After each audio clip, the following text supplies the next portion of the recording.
it's Chappell Roan alone. You're lucky she performed for you. I actually just can't bring myself to do the over-the-top intro. I was trying to recreate, the Leave Britney Alone video, but I'm too painfully aware of my own existence to bring myself to compellingly do the piece. But Chappell Roan, we're talking about the megastar music icon today that we all love. Hottog.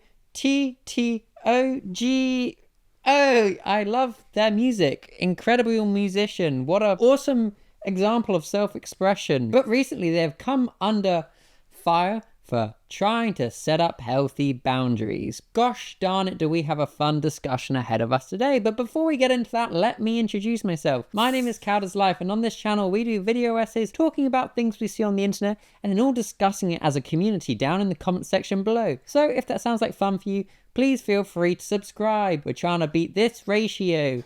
Yippee! Words of conviction. Conviction? Anyways, if you're not new here, hello again. I really do hope you're well. And the Beyblade I want to show you today is Seaborg. Shout out to my boy Seaborg. He keeping it real, for real. And fun fact, Seaborg was the first Beyblade I ever owned. This isn't my original one, I lost it. But yeah, I like this one all the same. Very special, lovely little chap.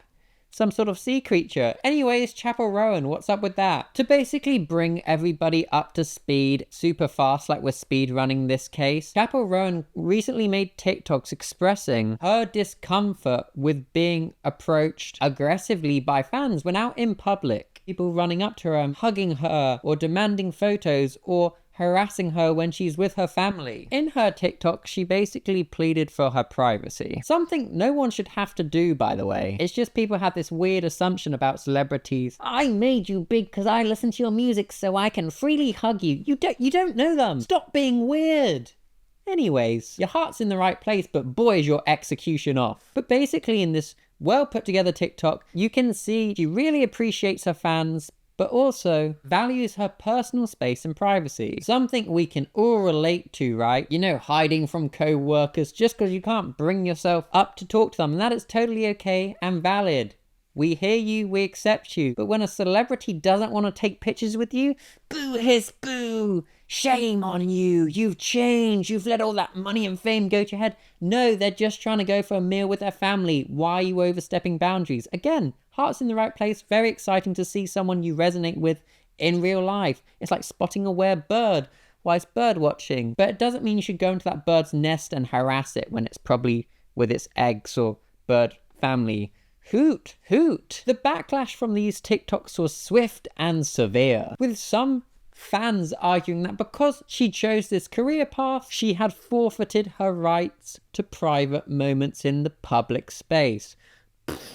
Crazy talk, don't get it. But I think these reactions to Chappell Roan's TikToks open up a much larger conversation about what it means to be a public figure in the digital age. Does it mean you get no privacy? I think it might do, sadly. Zooey mama. First, let's discuss the "they signed up for this" mentality. This phrase, "they signed up for it," eerily echoes other harmful, toxic rhetoric used to dismiss individuals. And by that I mean victim blaming. Well, did you see what they were wearing? You're invalidating someone's experiences and putting the blame on them. Super messed up, super not cool. What the heck? This phrase, "she signed up for it," suggests that by merely just existing in the public sphere, one loses all claims to personal autonomy. They must give themselves to the fans. The fans are the one that made them. No, the catchy bops and the fun dance moves are the thing that made this persona. It's good fun. I feel these critics also often forget that celebrities like Chappell Roan present a crafted persona to the public. Chappell Roan isn't her government name. It's a stage name. It's a character she made to express her art, to express her inner passions. The character is a piece of art in itself, but people just see that there's a human living being attached to it and they just think it's all the same. But can we just please remember there's an actual human being behind that persona, one who experiences the same emotions and desires of privacy just as anyone else. And the thing is, I never want to demonize the fans, right? Seeing someone in the wild that you've only seen online, or you've only listened to their music, you've only seen snippets of their interviews, seeing them in real life and it might be this person that holds significant emotional value to you. It's like, oh my goodness, it's that person. You don't perceive them as real, and when you do see them in real life, you're like, Zooey, mama, it's them. It's the person that got me through that tough time or whatever. That's awesome, and I'm not trying to invalidate your feelings. It's good that someone who didn't even know you was able to help you out through the power of music and through art, and that's beautiful. And this is why art and creative pursuits are awesome, because they can transcend so many mediums and really help people and bring people together. But one has to remember, just because you've created in your head this connection to this person, that person, okay, that celebrity, has no pre-existing relationship to you. So, you going up to them, running up to them with open arms, like you're their lover and you've been courting them for thousands of years, and you're embracing because you found them in another timeline, in another place when you're in different bodies, but your love transcends all things, is gonna real creep them out. They don't know you. If someone came running up to me, I would be very scared. It would be my nightmare. It must be terrifying as well, especially in this current social climate we live in, having people just running up to you and grabbing you like they know you. The amount of emotional toil these people go through, it must be very overwhelming. They are well within their rights to, decline the photo or to decline the hug. They may just want to have a nice time with their family and friends. I think understanding this distinction between the persona and the person is crucial, especially when considering how public figures like Chappell Roan navigate their everyday life. But I hear you ask, well, Cal, how should fan interactions ideally take place? Well, let's consider some appropriate context, shall we? There are dozens and dozens and dozens of videos and photos of Chappell Roan interacting with her fans, having a good time, taking the photos, being kind, being polite, being an engaged content creator, giving back to her fandom. Super lovely, super kind, super rewarding. But what do we notice about these videos and pictures? They are at the venues that Chappell Roan is performing. Maybe she meets them before or after the concert. But that space was created in the intention of creating the Chappell Roan experience. You're going to see them sing. Super awesome, super cool. You're showing their support, and Chappell Roan is giving back by then spending extra time after the gig through her own choices to, interact and have photos with the fans, as she probably realized it's important to engage with the fans because they've made the effort of going there and paying the money to see her live. There's a fair exchange of energies there. There's fans going to go see her, and then Chappell Roan using her own personal time to interact with the fans. Cool, ethical, fair trade. If this was Age of Empires, a deal would have been done and diplomacy would have been created, and all the villagers would be celebrating. This is me celebrating, yippee. However, outside of the realms of performing and being at that stage on that day where she knows she's going to be the character of Chappell Roan, Kaylee, the person behind Chappell Roan, is just a regular human like you or I. They're going to the coffee shop. They're going to the shops. They are doing those normal side quests we all do and can understand. Now, if one wants to create boundaries, which say, I'm a young person that goes out and spends time with my family and friends like every other young person, and I don't wish to be harassed and demanded to interact with fans in those moments, that's where some fans have an issue. They're like, no, I don't care if you're not Chappell Roan right now. You don't have the Chappell Roan hat on. You've got your Kaylee hat on. I still demand attention. You, my friend, are the problem, not Chappell Roan, not Kaylee, whatever you wish to identify them as. I think people forget that the curated presentations of personas like Chappell Roan are not the sum total of who these individuals are. So not only is Chappell Roan this megastar superstar that's taken the internet by storm and made everybody feel cool and empowered, and yes, Chappell Roan is an incredibly mainstream artist. I find it funny when people gatekeep her and they're like, I'm going to keep Chappell Roan my little secret. Everybody knows her. We're all having a good time dancing to her music.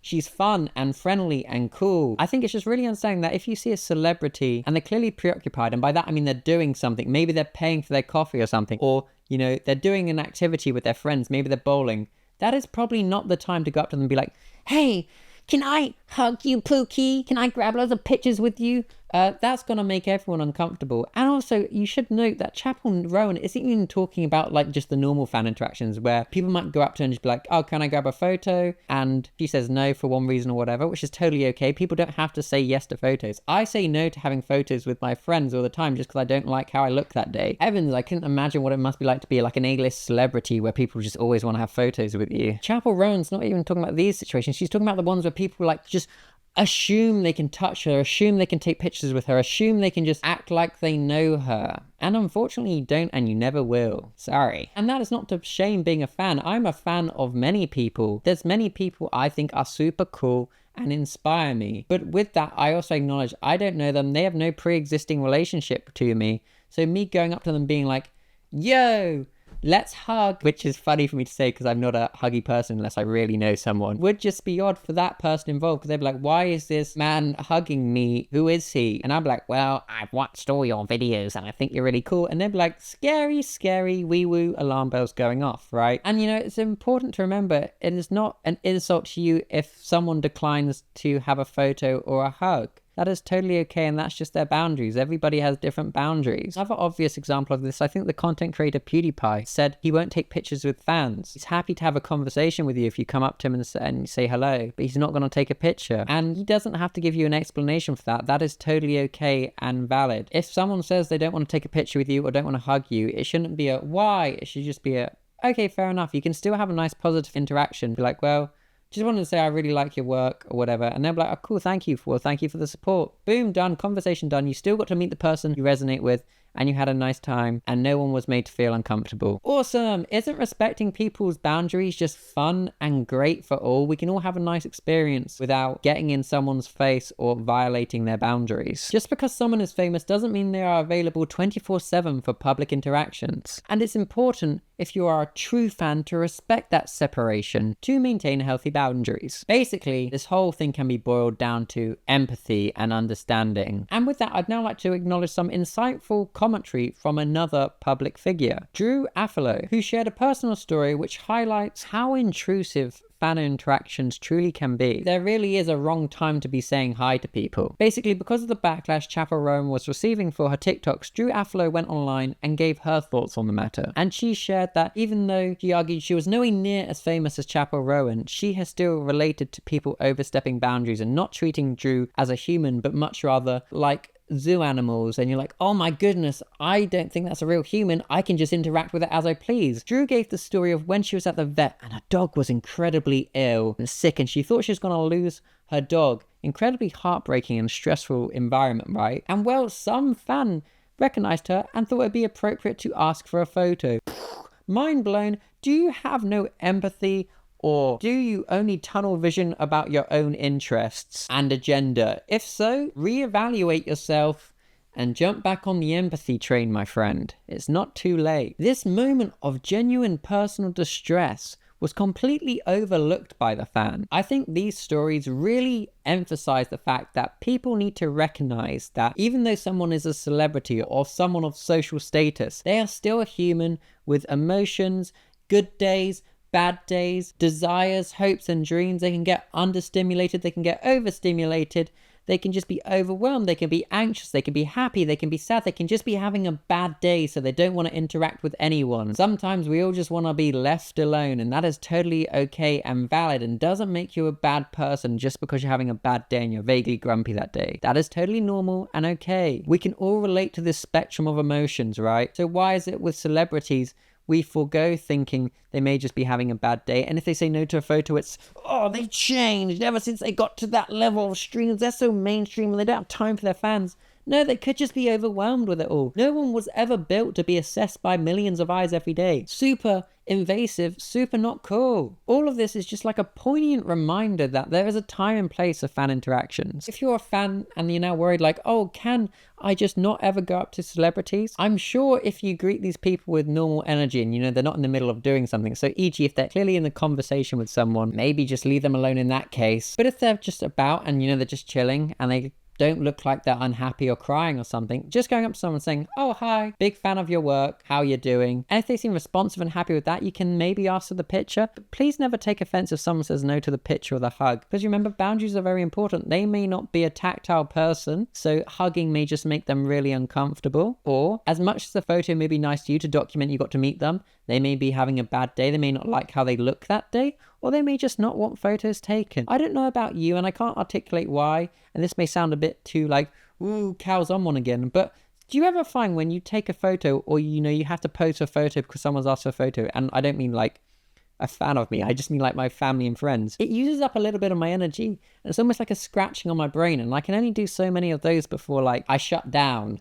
But maybe that's a me thing. I hope someone else can relate to that, but I think it's totally valid, if people don't want photos and interactions. But I hope through this conversation it shows that you can just be a normal, respectful fan. You can just, go up to someone and say you like their work. And probably the best place to do that is, when you are at their events, when you are at their gigs, because they normally will allocate time after and before gigs to interact with their fans. But if you're chasing them down the road when they're on their daily run, creepy, scary, oh my goodness, don't do that. I think to conclude, the case of Chappell Roan serves as a stark reminder of the darker sides of fan culture. While being a fan and admiring celebrities or people of influence is completely normal, I never want to demonize that. Despite this, we must remember there are lines that just simply shouldn't be crossed. Celebrities, despite their big, extravagant public personas, are not objects for our entertainment. They are individuals with their own lives, and they deserve our respect. Not in like a weird pedestal like, oh, praise be way, just in the same respect you'd give another person, as any other random person, like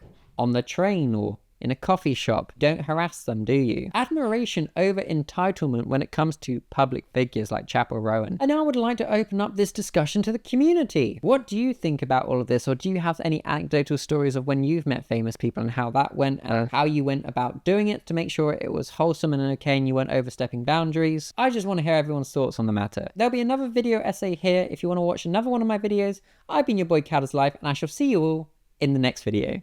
Okay, bye!